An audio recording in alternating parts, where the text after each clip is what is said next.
Yo, for real? What we saw at Madison Square Garden last night wasn't just a boxing match. It was a straight-up cinematic event. Shakur Stevenson didn't just beat Teofimo Lopez.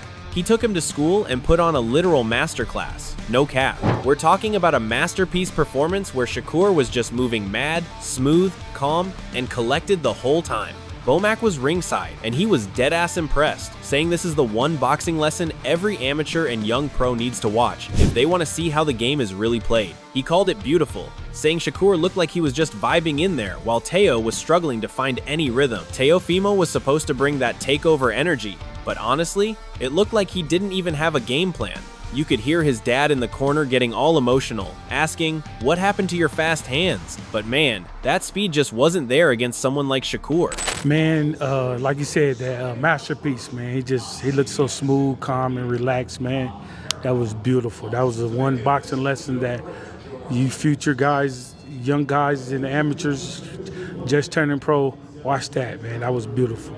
When you were watching it, did you feel right away oh, Shakur's gonna run away with this?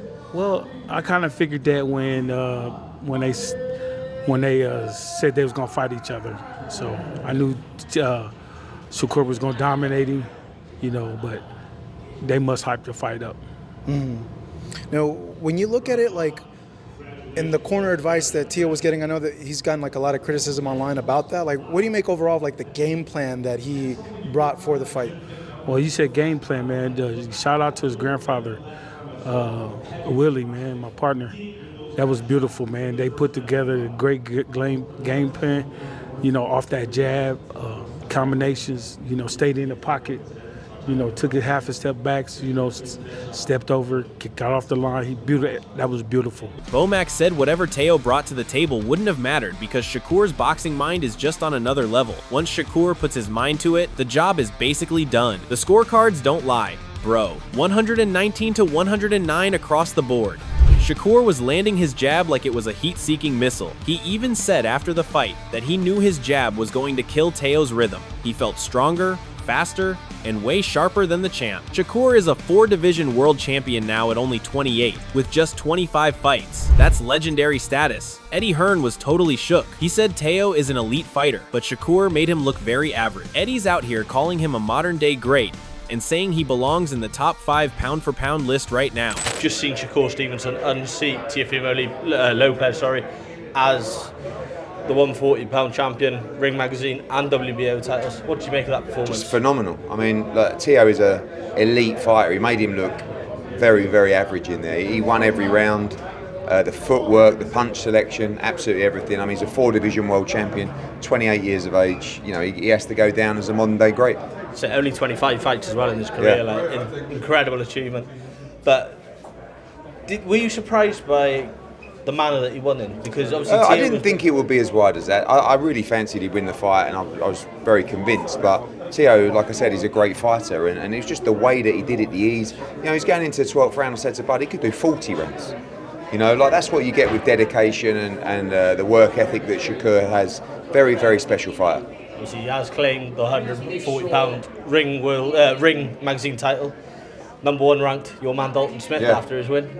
Are you going to be pushing for that one? Yeah, Dalton wants all the big fights. He's got Puello as a mandatory. We've got Richardson Hitchens is a fight that we'd like as well. We've got Gary Russell, and now Shakur is a champion. So Shakur's going to call the shots in that division, like I said. But I don't think they're going to be queuing up to fight him, but they want to test themselves against greatness. And like I said, he is by far and away, I think, he needs to be now in that pound-for-pound list and approaching the top 5. What do you think of this fight? What's your reaction of it?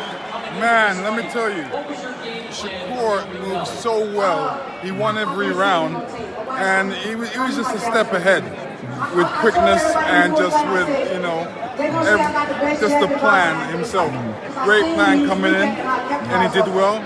Congratulations to him. He won all the rounds? Is that what you're saying? He won all 12 rounds? Well, maybe he lost one, but he won the majority of rounds. At what time did you realize that this was just going to be Shakur taking over the whole fight? After the 4th round. Mm-hmm. After the 4th round? Yeah.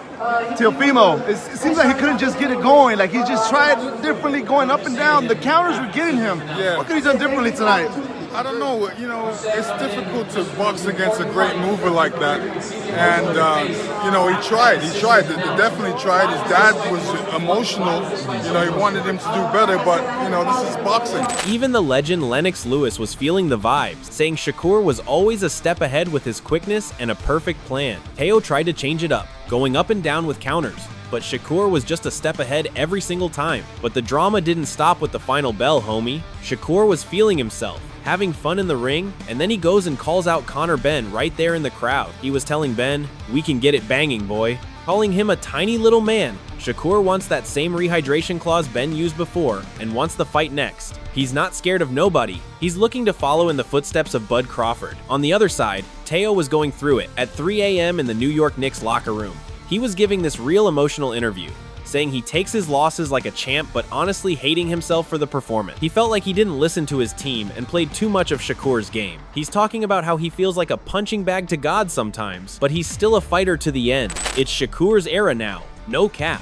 He's just entering his prime, and the world better get ready because he's out here painting Picassos on the canvas.